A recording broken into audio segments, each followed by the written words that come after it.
பூவாய் மணக்கும் அன்னை தமிழுக்கு முதல் வணக்கம். வாசத்தோடு நேசம் கொண்ட எங்கள் ரோசா கூட்டம் குழும நிறுவனர் தனலட்சுமி அம்மா அவர்களுக்கு என் பணிவான வணக்கம்.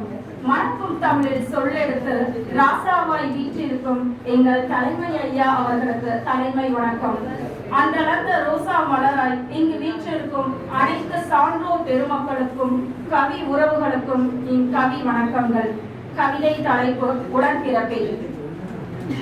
தோளாய் நின்று தோழனாகி போனாய், தெரியாத பலவற்றை சொல்லித் தந்தாய், பிறர் ஏசினால் தட்டி கேட்டாய், என் கண்ணில் நீர் வழிந்தால் உள்ளம் மருகி உருகி கலங்கி போனாய்.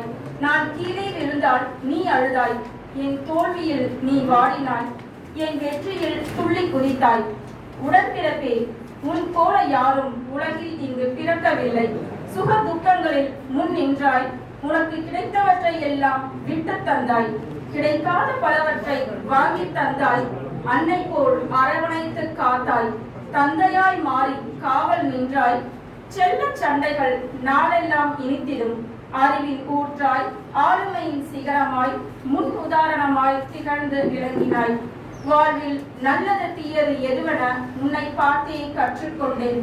என்றும் என்னை காக்கும் தாயுமானவனை, இனியொரு பிறப்பு உலகில் உண்டென்றால் மீண்டும் உன் கூடவே பிறக்கணும், உனது அன்பிலே என்று நான் நனையணும்.